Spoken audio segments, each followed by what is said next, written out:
caused you, if you can remember, motivation, what made you want to be a math teacher?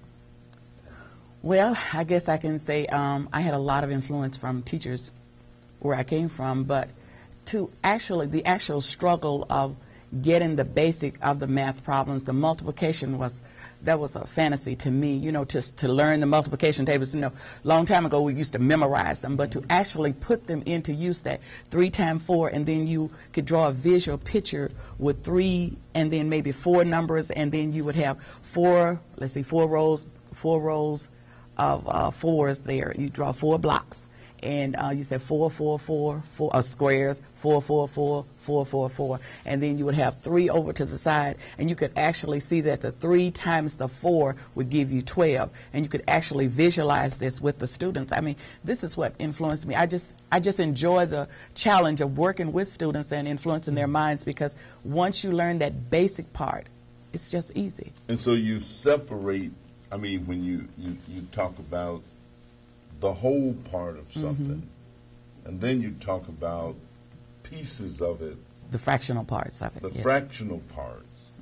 And you show students how it is a part, but then how you can put it together.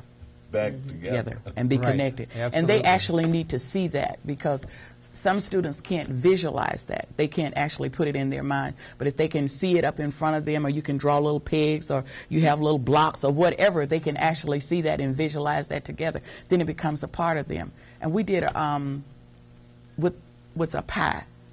Some of the students actually brought things to school, and they showed me how they measured 1/4 and 2/4 and put it together, and how they made pies. One little girl bought a salad, a taco salad. And she showed me I had 1 layer of, which was 1/4 of cheese, 1/4 of tomatoes, and 1/4 of lettuce. Yeah. And then made the whole thing together. And we actually tasted that, and that was good. And then one made some brownies, and she bought all the ingredients that she put in the brownies. And they measured the ingredients to that. And so the approach that you use is to try and relate things in a practical way Yes, to your students. yes. And say, here is the usefulness of this, or here's the utility of it. And so they get the idea that they're not just learning something for the sake of learning. Right. Right. Right. Sometimes you have to bring food in there. Sometimes it's popcorn, maybe water. You know, anything that will influence them and get them to think and to actually see this. It's good. Anything that's doing with learning that will increase their memories. I'm curious to know about the formula. What is the formula? When I first put the book together and talked with Miss Denise Spells and her team over there at the school, I had H equals D over N, where H was the highest number that you're looking for that will go into those two numbers even times. And they couldn't understand what this H was. So I then dropped the H and went to G. And they was familiar with G.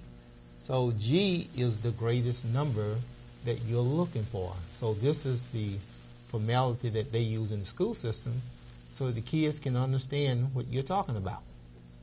So now they know exactly what is going on, and they know what they're looking for.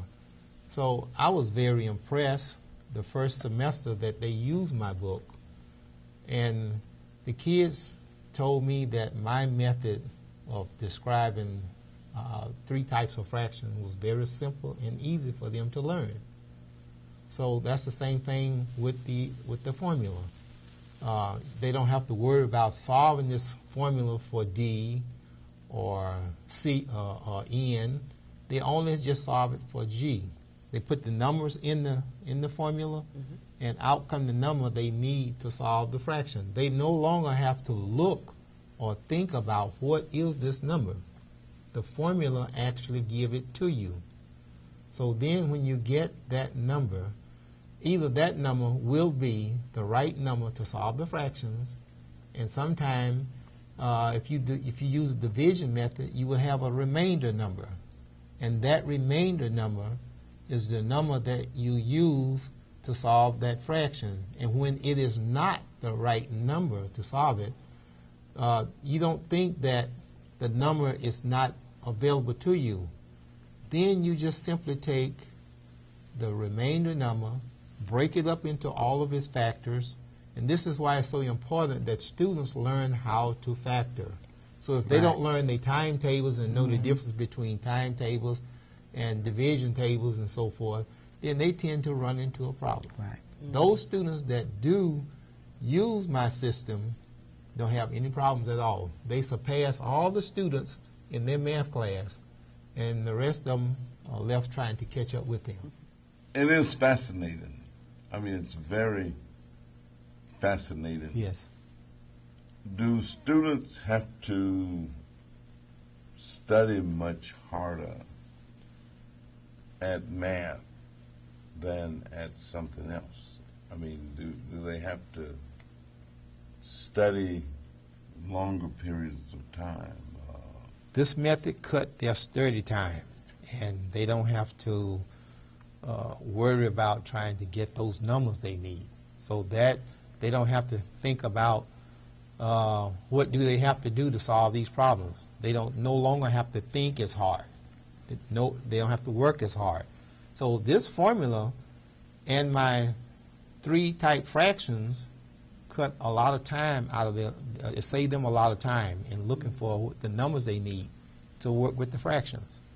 So it actually do save them a lot of time. So that's why this method is the key to the school system. They should take my method that I have in this book and put it in the school, in all the school systems.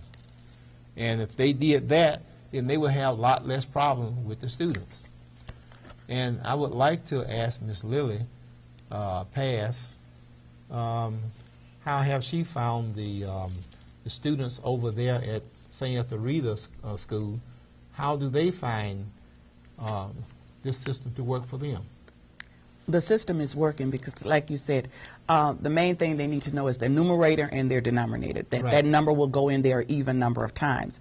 The same number that they use, they need to know. And if they can divide it into their denominator and then multiply it times their numerator, they have no problems. The main key is multiplication, like you say. Right. And once they learn the steps to multiplication, then it's a shorter way for them, and it is an easier way. And that formula is knowing the greatest common factor of those numbers. They must know those factors, and the timetables are easy with that. Absolutely. So it is. I found when I first came there, I looked at the book, and I got the books out because some of the students were having problems with them.